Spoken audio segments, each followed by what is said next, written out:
Stitch Cutie, it's Brittany with Stitches of Love Quilting, and can you believe that we are on block 11 already? I certainly can, and I'm kind of bummed that after this there's only one more month of machine embroidery because I've had so much fun making this with you all. Okay, so let's get started. As always, even though it's the 11th month, I'm going to tell you everything I like to use in my setup because over the past year I've added a few new things, specifically in the last month or two, which I know you're going to love. So the setup that I always have in front of my embroidery machine is my Color Pillar Glow Light. It's cordless. This is a new addition to my setup and I'm obsessed. I also, right underneath my Steady Betty that I always have, instead of just a cutting mat, I now have my cutting mat, and underneath is my Applique glass mat, which is awesome. I don't really use the glass mat during the machine embroidery process, but I do it with my regular applique process. And sometimes when I'm trimming with certain machine embroidery projects, I do use it. Not so much with this project because the machine gives us our ultimate trim lines, but just a fun little setup that I have. Then, of course, I have my favorite scissors, my Karen K Buckleys. My favorite tape for holding my fabric in place, which is the 3M Transport tape. Just grab this online. It's cheap from like Amazon. Then I have my favorite iron, and that is my Steam Fast Travel Iron, and all of these tools we carry on our website for you. And then, of course, when you open your box, you have your pattern. When you download your embroidery files, you want to put them on your embroidery machine, and there are specific machine embroidery instructions in that download, so you know all the color changes. But what's crazy about this month, y'all, we use one color the entire time. So you don't even need to read the instructions. Just get your black thread. This is Sulky 40 weight rayon. This is the 1005, just regular old black thread. And that's all you're gonna need. So I have all my pieces ready to go from my box. I've gone on and peeled the backing off of them, and I have them in a nice little pile. If you have a good little bowl, it's nice to keep those by your workstation so that you don't lose any of your pieces. I'm just gonna set mine aside for right now. My bowl is not back here, so sad. And then, of course, I have my fabric from the kit. So before I get started, I'm just gonna set everything aside. I'm gonna lightly starch and iron my fabric. I'm gonna load the black thread on my machine, and I'm gonna prompt my machine to do the first step, which is one straight line, and we'll be back to put our fabric in place. So on your hoop for this first step, just like all the other months, we have one straight line. What we're gonna do is put our hoop in front of us. As always, I turn mine sideways so I can keep it in the camera for you, and also so that it lines up nicely on my Steady Betty and I protect the contents of my hoop. What we're gonna do is take this orange piece of fabric. We're gonna put it where it just ever so slightly goes over or right to that stitched line just center your fabric. Boop. And then the black, this is the Motabella, like it's been all the whole time. There's not really a front and back. But if you think there is, definitely you want to put right sides together right now, but with the black I personally can't tell. And then, and really with most of the Bella solids, they're pretty much reversible. So now I'm just going to put a little bit of tape to tape this in place. And again, that black thread that we have on our machine, it's going to be with us the whole time. No thread changes. And so now I'm going to put this back on, and the machine is going to go a 1/4 inch above where it's stitched before, and it's going to give us our seam. So we'll be back in a minute to set that seam. Okay, so now that line is stitched, I'm going to take my tape off right here. Boop. And right here, I'm going to kind of save it. I think I can reuse that. Sometimes, depending on how it goes, I can reuse the tape. And then I'm just going to gently finger press that and give it a little press. There we go. And then I'm just going to tape this in place again, right there. So now when we put this back on, the machine is going to do what's ultimately our trim line. It's going to stabilize that fabric in place too. And it's going to give us the first 4 applique outlines, so we'll be back to iron on. Okay, so when you take it off the arm of your machine, you can see that you have the base outlined, you have both wings outlined, and then you have the top of the pumpkin outlined. Or the stem rather. So what we're gonna do is put those pieces in place. None of these overlap right now, so you don't have to worry about which order you put your pieces down. So I'm just gonna start at one end and go to the other. So I'm just gonna put my black rectangle in place. Give that a nice press. Then we're going to do this little green piece up top. There we go. And now we have 2 wings to do. And these are just the cutest. Look at these little multicolored dots. Do you not love that? In the sample, we used just white dots, and Mom was like, no, this fabric's even cuter. So are y'all so lucky to get that? I love it. These really do make it super, super cute. We're actually gonna use this fabric in block 12 as well on our little cat that's coming. So fun. Loving this dot. It's a Moda dot, just for fun, if y'all wanted to know. It's one of the Moda basics. It's adorable. There we go. So now we're going to put our hoop back on, keep that black thread. Don't you love no color changes this month? That's so crazy. I actually went and double checked to make sure I didn't forget to color something, but it's really black, the whole thing. Okay, so now we're going to put this back on. It's going to give us the next few applique pieces, which are going to be the yellow accents on the space, and it's going to be the big polka dotted body of our pumpkin. Okay, so I know it's probably a little hard to see that stitching because it's black thread over the black in terms of seeing it on the camera, but you'll be able to see it at your house. So what we're going to do is start by putting the yellow pieces. So let me tell you what those are. We're going to put piece number 2, 3, 4, 5, 6 down. And I do want to point out that while the rectangles are really similar, this number 3 right here is a little bit narrower, so it's easy to identify that piece. And then you'll notice with your triangles, they are directional, right? As in which way the triangle faces. So it's easy to identify the pieces. So let's get started. This is piece number 2. And we're just going to put it right in place. Or is that number? Yep, that one's this one. You can say one's a little bit longer. So if your little rectangle doesn't fit perfectly, it means you have the wrong piece. So one thing that you can do is lay it out on your placement guide first. That's an easy thing. I just kind of like go for it sometimes, and sometimes I use the placement guide a lot.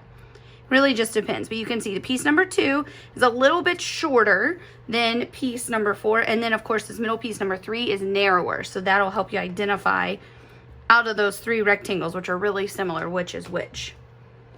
So let's get this little guy in place. So cute.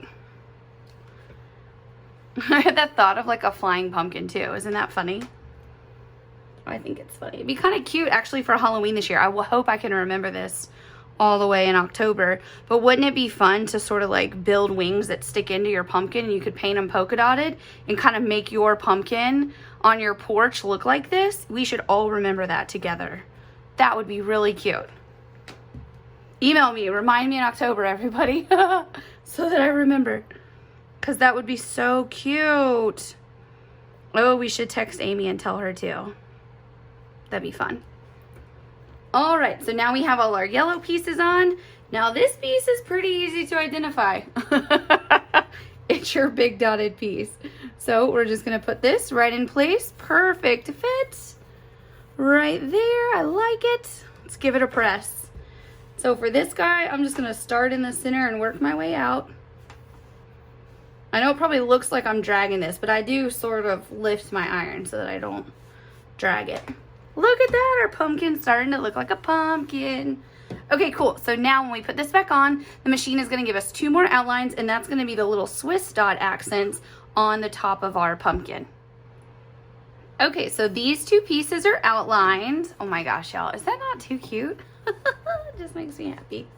Okay, so let's put our 2 little pieces on. They're really easy to tell which is which. So I'll just get this little guy lined up. Tap him down in place with your iron. Then we'll get our other piece in place. Like so. Perfect, perfect. There we go. And that's it for this step. That sure was easy. This whole block is so easy. My goodness, I feel like I'm cheating or something. This is really this easy. Okay, so now we're gonna put this back on, and we're on the last step until it does all the buttonhole stitching. And that next before last step is going to give us the outline of the green piece at the top, the 2 eyes, the nose, and then of course the smile for our little pumpkin. All right, it's time to give our pumpkin a face. It's gonna be so cute. So we're gonna start at the top. You can start anywhere you want because none of the pieces in this step overlap. So just make sure you get your little green piece lined up. And with a piece that's kind of long like this, I just start at one end and work my way to the other. So just tap it in place here. And that way you make sure that he stays where he belongs all the way. Perfect. And now we have an eyeball. How cute is that? Oh, you guys, I just so want to make my pumpkin look like this year. I can't wait. And then this little circle is not a perfect circle, right? He's got a wonky little eyeball. So just turn him till he fits. And we'll go on and put our nose down. And the nose is a wonky triangle as well. So just make sure you have it turned the right direction. And I'm just going to tap all 3 of these in place at one time. Cute. Oh my goodness. He makes me so happy. I am going to miss this block of the month when we're all done. We should have another Halloween, don't you think? We have some really cute ones coming. So don't worry. Once you're done with this one, we'll have plenty of other block of the months that you just have to do. But I'm really going to miss doing this every month for this particular block of the month because I just love it. And if you ever, like if you're talking too much like me and you get your little piece not quite where you want it, while it's still warm, you can just ever so slightly adjust it. And I'm just going to give him a little bit more of a tap to hold him in place. There we go. So now we've ironed everything down. I just feel that that went so quickly. So now we just keep our black thread on and the machine is going to stitch everything at one time. How cool is that? So just sit back and relax, put a little chair in front of your embroidery machine and just watch this little thing stitch because it's going to be a blast.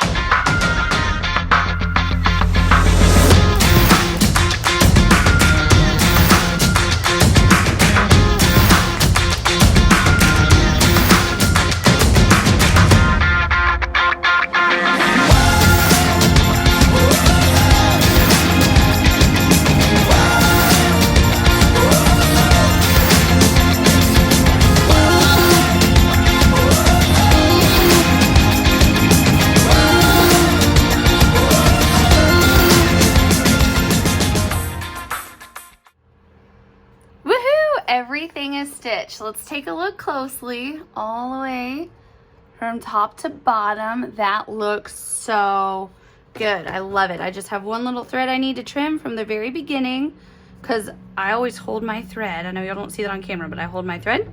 So I have one little trim and that's it. Maybe it's because we did the mummy last month and that had like 34, 35 pieces. This just feels like it was a piece of cake. Or maybe it's just because I'm so sentimental about the fact that we're almost done and then I'm going to miss it. One or the other, I think this was super fast and fun this month.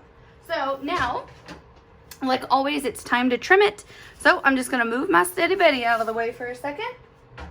And now, I don't remember if y'all saw this last month in the Boo Crew tutorial, but this is my Caterpillar self-healing cutting mat. I am obsessed, ladies and gentlemen, with this. And then below it, I have my glass, which you can iron on. Makes me so happy. And then I have my light pad. So I don't really need my light pad right now while I'm doing this machine embroidery. But there are times when I do. So I just keep this whole little setup right here. And I love it. So now, like always, you know the drill. It's time to trim. All we're going to do is just line up right a little hair inside of that stitched line. Use the lines on your ruler to make sure you're nice and square. And we're just going to cut this little bad boy. Whoop. Get this lined up. Whoop. There we go. Oh my gosh, so cute. Boop. Oh, doesn't he make you happy? He makes me happy. We all need something that makes us happy, even if it's a quill block.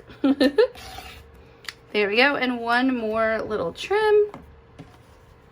And then we're gonna see this little guy all done. Remember, buttons are gonna go on. They come in your 13th box, which has a ton. It has that huge center block. It has all your border stuff, an applique for that.